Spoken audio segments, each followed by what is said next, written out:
Let your body settle now. Just let it go. The weight of you pressing into whatever is beneath you. Your shoulders feel how they want to climb toward your ears. They don't need to do that. Let them drop. Your hands, notice where they are resting. The warmth where skin touches skin, or where a palm rests against the weave of the blanket. And your jaw, you may be holding it tighter than you realize. Nothing needs to be worked out by your face tonight. Your feet, the weight of the blanket settling across them. The warmth spreading slowly outward into your legs, along your arms, into the soles of your feet. Breathe in slowly and out, just through the nose, long and easy. The breath knows how to do this without you.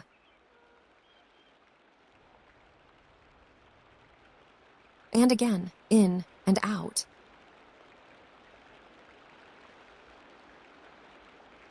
There is nothing you need to solve right now. Nothing to plan, nothing to remember. It will all be there tomorrow. Tonight there is only this.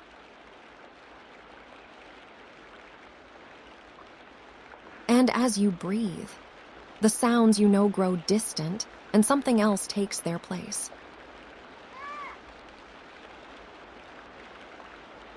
You are in Tenochtitlán, city of the lake. The year is 1507. The great empire of the Mexica stretches in every direction from this island. South to the lowland jungles, east toward the sea, west beyond the mountains, and at its very center, this city rising from the water like something dreamed. Tonight you will simply rest here. The market is closed. The torches are low.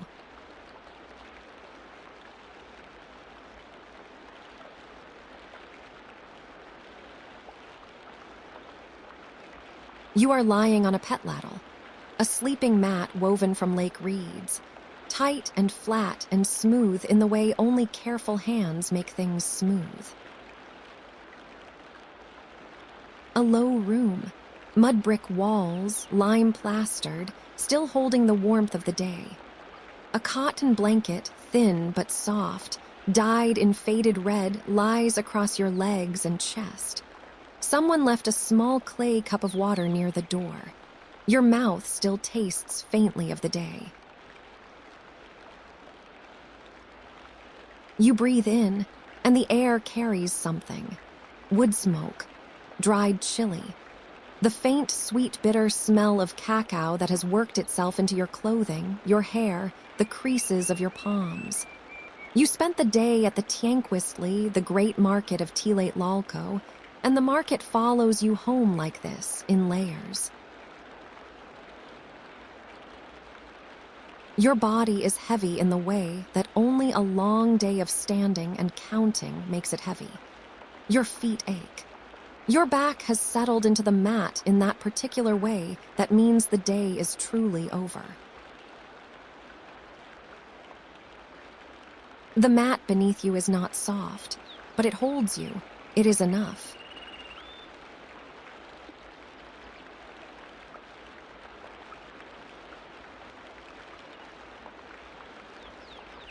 Beyond the walls of this room, the city breathes. Tenochtitlán is an island built on the shallow lake of Texcoco, connected to the shore by 3 great causeways. The water holds the city. The city floats. Even lying still in this room, you can feel it. Water on all sides, not the roar of ocean, but the quiet, reflective dark of a lake at night. To the south, the Iztapalapa Causeway stretches toward the mainland. To the north, Tepeyac. To the west, Tacubaya. During the day, people pour along these roads. At this hour, the bridges are drawn and the guards stand at the gaps. The city is an island again, cut off from everything beyond the water. Somewhere to the north, the Great Pyramid rises against the sky, the Templo Mayor, 2 shrines at its crest, fire basins burning through the night. You cannot see the flames from here, but you have known them your whole life. The fire on the temple is always burning. The ring of the lake, the reflection of stars in the dark water. The city of 200,000 souls, asleep or nearly so, and beneath all of it the slow breath of the lake.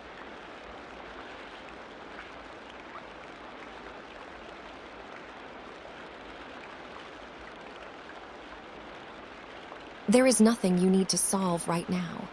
Nothing to plan, nothing to remember.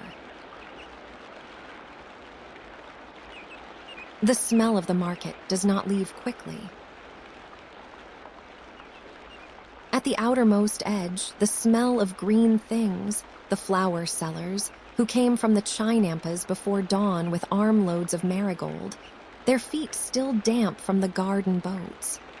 Beneath that, the pepper section where dried chilies hang in long braided ropes. You were too close today. You blinked for half the morning. Deeper in the section for prepared foods, where women crouched over griddles and made tilaxcali, the flat corn cakes, pressing and turning with quick certain hands. The smoke of those fires is still in your hair. The adali thick corn gruel sweetened with a little honey. You had a cup at midday, standing, too busy to sit. And then, cacao. The smell of roasted cacao beans, warm, almost smoky, with that dark, bitter undertone that catches at the back of the throat. Your pouch of cacao beans was both your money and your cargo today. You counted them so many times the number is still moving behind your eyes. Let it go.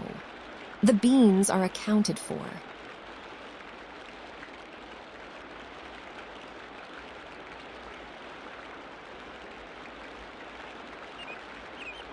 The small clay pot of cacao beans sits in the corner of the room.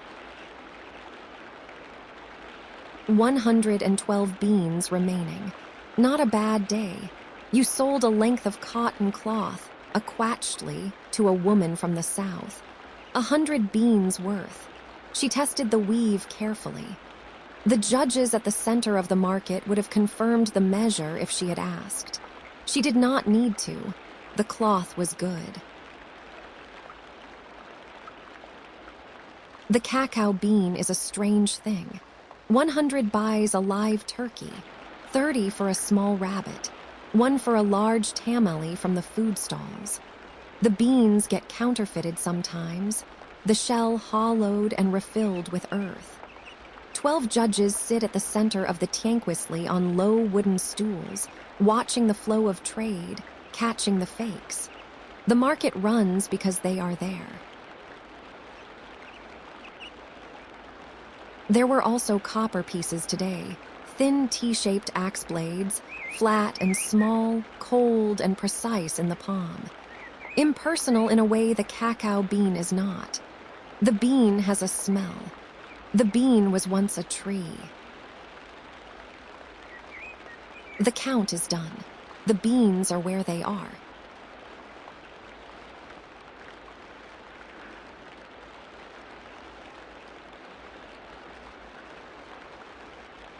There is nothing you need to solve right now. Nothing to plan, nothing to remember. Earlier today, in the section of the market reserved for luxury goods, you passed a pochdeca, a long-distance merchant, unloading his wares. The pochdeca travel roads you will never walk, south into the jungle kingdoms, east to the coast. They return with quetzal feathers, long, iridescent tail plumes in a shade of green that seems impossible, the green of deep water and sunlit leaves at once. Scarlet macaw feathers, jade. The amanteca, the feather workers of Amantla district, We'll work those plumes into mosaics for the nobles. The Pochteca have their own guild, their own god, Tenochtitlán, lord of travelers and merchants. They leave the city at night, quietly, so as not to draw the envy of those who have not walked so far. They return the same way. You watched this one's hands as he arranged his goods. They moved without hesitation. A man who has walked those roads does not hesitate. His road is not yours to walk tonight. Tonight there is only this room, this mat, this dark.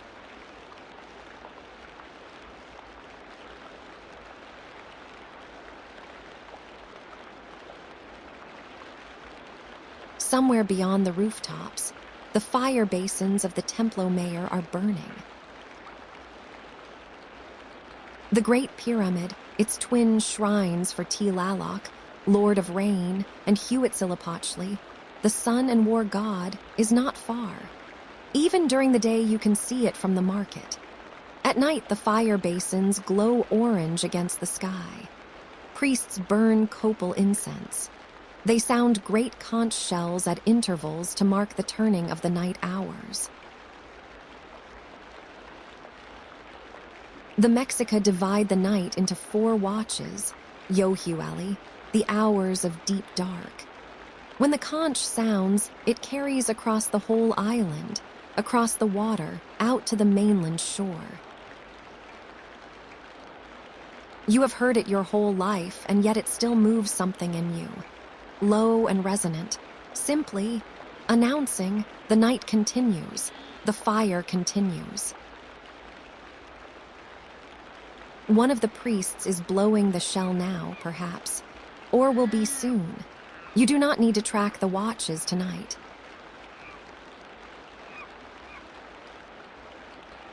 The fire on the temple burns without your help.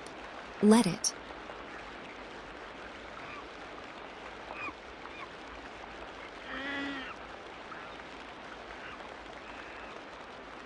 To the south and east, in the shallower parts of the lake, the chinampas wait.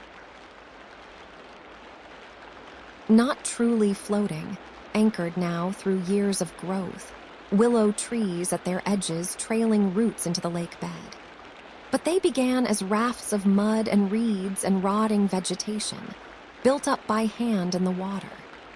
Entire fields, walking distance from the city, growing maize and squash and tomatoes and chili in the rich black lake bottom soil. There was no rain today. The dry season holds. But you can imagine it, the weight of clouds coming from the south. The first drops on the lake's surface, each one making a small circle that widens and disappears. The chinampa beds drinking it in. The frogs suddenly everywhere, their voices rising from the water. Rain, when it comes, will smell like relief. For now, the night is dry and warm. The lake is still.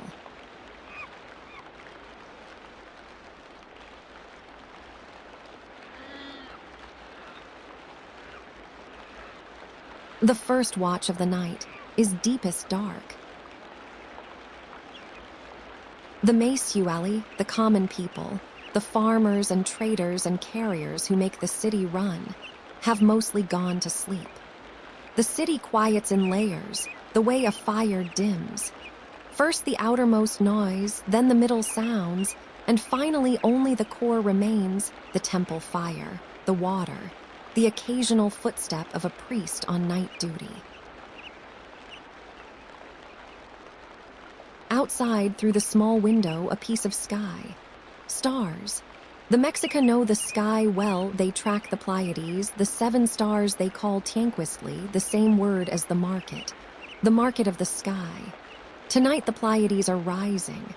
A cluster of small lights your eyes can almost count, but not quite. 6 clearly. The 7th, faint, depending on how you look. There is nothing you need to solve right now. Nothing to plan, nothing to remember. The stars will turn without your help. The market will open at dawn without you willing it open.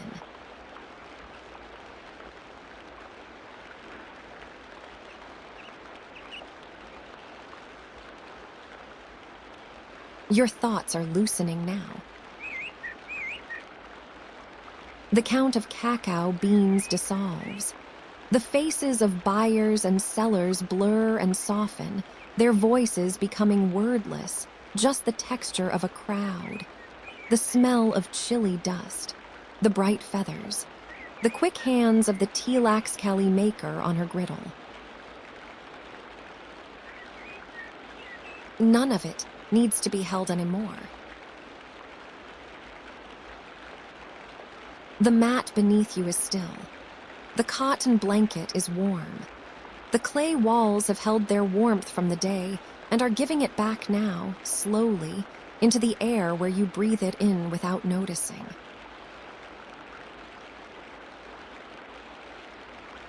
The lake is out there, surrounding everything. You have lived on this island your whole life, and the water has always been there, the smell of it, the canoes crossing before first light. You don't hear the water right now, but it is there.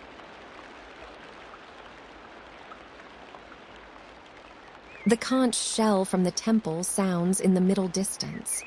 One long tone moving across the water. The second watch of the night. The Pleiades have climbed a little higher.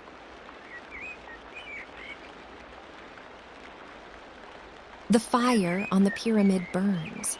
Tomorrow the stalls will fill again. The flower sellers will arrive before the sun comes up, their boats low in the water with marigolds.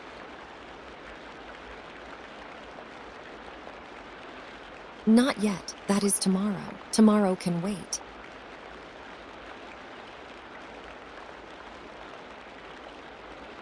Your body is very still now. The breath moving in and out without effort, your chest rising, falling, in and out.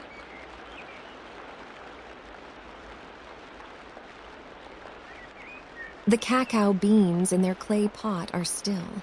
The feather workers of Amantla are asleep. The chinampa farmer sleeps beside his field. The priest on the temple keeps watch for all of them.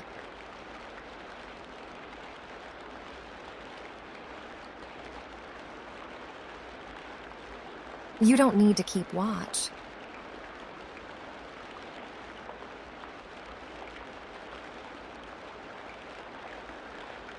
The lake holds the island.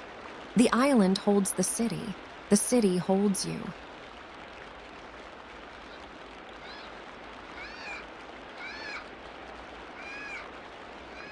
Just let it.